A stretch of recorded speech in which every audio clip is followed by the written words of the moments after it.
Saudara, nyolong kalungdong dengan Bapak Sekda Aceh. Baru bisa, nyo uri yang paling sibuk di Aceh dah Cina. Jadi akai baru beli nyo ke dengan bahasa Aceh pegah Bapak Aceh Pak. Ya, alhamdulillah.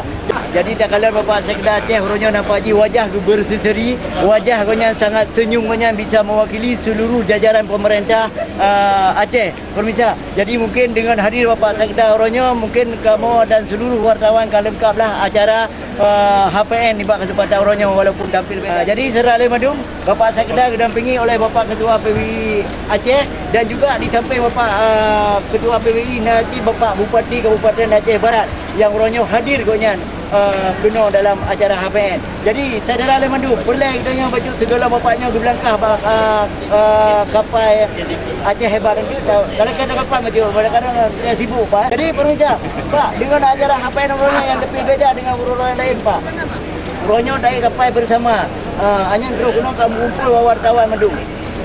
Pun nak ucapan dah harapan baju Pak dengan sukses acara ni Pak kepada uronyo. Silakan Pak dengan bahasa Aceh Pak. Ya, ini kan salah satu cara. Ini salah satu cara dari Pak Ketua PWI oleh Pakar dengan Pak Gu.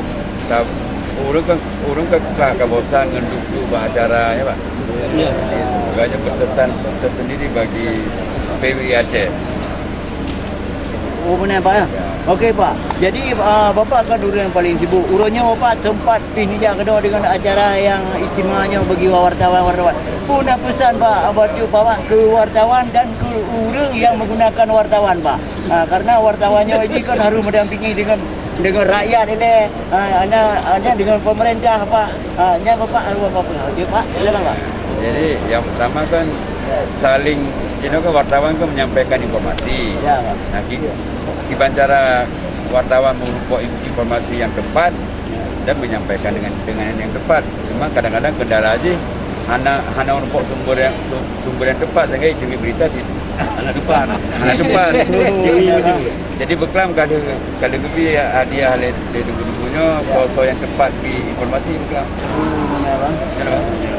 Berarti Bapak dengan wartawannya Bapak selaku pemerintah Pak, kira-kira haji memang sangat dibutuhkan, sangat diperlukan wartawan Pak. Lo nerayu dengan karena wartawan pernah nerayu. Wah, luar biasa. Assalamualaikum Pak Wadi. Waalaikumsalam. Dari Aceh Barat kejak kena omong buku Cilo berarti kan sangat luar biasa memang. Aceh Barat, Aceh hebat Pak benar Pak. Okey Pak. Jadi Bapak nak pernah jadi wartawan Pak? Nah, wartawan pernah le. Apa? Wartes, wartawan desa. Oh, wartawan desa Pak. Dari wilayah Serambi. Mangat Pak lagi rajin wartawan Pak memang. Cukup menyedihkan. Menyedihkan Pak. Oh, niti pegah Pak. Bagaimana cara menyedihkan Pak? Wartawan kan sebagai pahlawan sebenarnya. Iya, betul Pak. Pahlawan, kalau seandainya pahlawan tiada, wartawan tidak ada, Indonesia sulit untuk dipertahankan kemerdekaan. Gara-gara wartawan lah Indonesia itu bertahan, diakui oleh negara internasional kembali. Okey. Bapak segolong je ke Bupati Kadenten Rakyat Pak.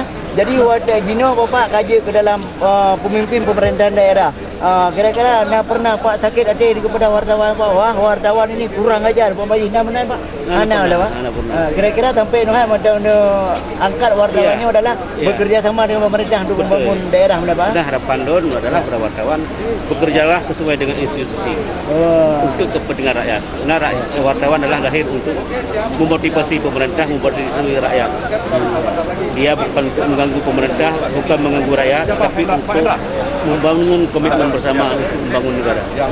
Luar biasa. Saudara Lemandu, nyoke yang pegah habar mana Bapak Bupati Kabupaten Aceh Barat bahwa wartawannya dengan pemerintah dan rakyat tidak bisa dipisahkan. Okey, akai bagus. Le. Ya.